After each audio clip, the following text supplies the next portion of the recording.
There's such a tremendous need for the work that we do. Every single one of us wears multiple hats, and every single one of us goes beyond the normal 9 to 5. The job basically calls for it, the responsibility calls for it. There's this constant system of shura all the time. So an issue comes up, we bring it to a meeting, we all discuss it, we all have input, and it's all equal. There was a database that we put together of all the different caucuses doing work on immigration.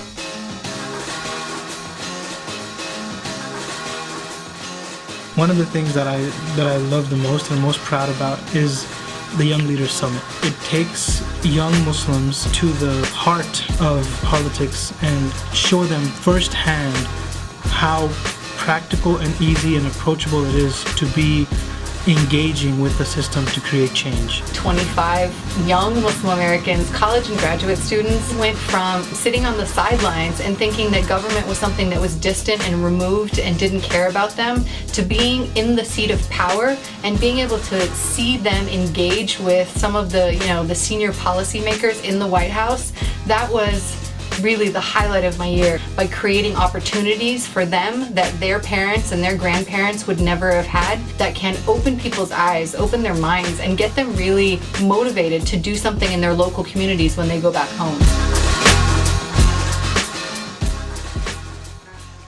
This past year, LAPD released this program called iWatch. Basically, iWatch is a program that helps citizens become more vigilant and report any suspicious activity, watching for terrorists. It had some guidelines where it was telling people, if you see something, say something, but they weren't really very specific about what it is that you're going to see. Because of the policy forums we've done on Homeland Security, the LAPD took our recommendations and reformed the iWatch program so that it was more adherent to the American values of civil liberties. I'd like to say that this community in particular has continuously and steadfastly stood and denounced terrorism and denounced violence.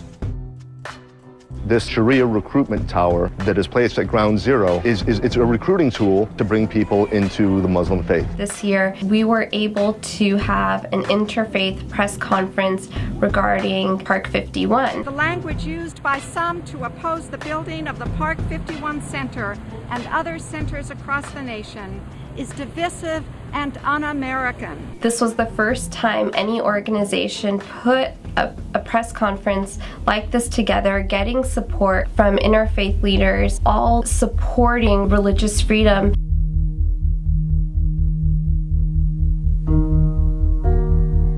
The proposed mosque and Islamic Cultural Center near Ground Zero in New York is not the only religious site drawing both criticism and support. Across the country, in Temecula, California, an Islamic center is planning to build a mosque, but local opponents say the mosque would clash with the rural environment and could even become a safe haven for extremists. I just don't agree with their beliefs. Okay, don't they have freedom of religion, though? They do have freedom of religion just like we do, but that's not what this is about.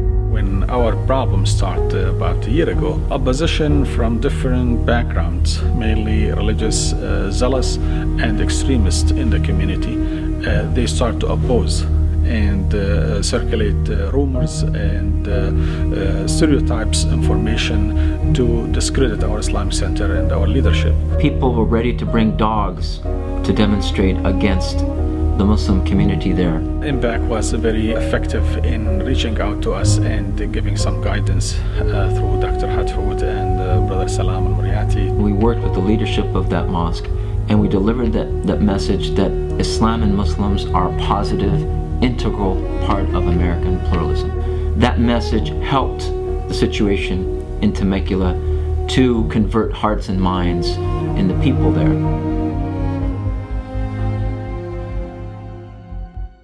I'm calling on people, for the Muslims of this country in particular, and the Muslims of the world, to be proactive, but not... The tape we produced, You Cannot Defeat Hate by Hate, where very eminent scholars came out with clear statements in plural against senseless violence and terrorism, basing their argument on Islamic ground. Osama bin Laden or any of these extremist figures can videotape a message in any cave in any corner of the world, and it will get played on air, translated for free. Now, a new video on YouTube is designed to counter the message of violent extremism. That we cannot kill innocent people. Adina Lekovich produced the 5-minute video titled "Injustice Cannot Defeat Injustice." We realized it's time to step up and engage in that, that virtual battle online. They want to reject the kind of Islam that led to 9/11 and promote a different vision of Islam, and that's a positive move. Every time I go on to a national cable news program, it's both an exciting and a terrifying experience, because you have so little time to get your point across, and yet the stakes are so high, and you have so few chances to get on there and to send a mainstream American Muslim message. But when it really hits home is afterwards. There are people out there who feel like they are silenced when they see somebody like me or Salam or Dr. Hattout or Haris out there on the national airwaves, that they see that we're amplifying the voice of Muslims like us who want to, build a better future. So I can't wait to look at those promoting documents. fear. All right, promoting hysteria.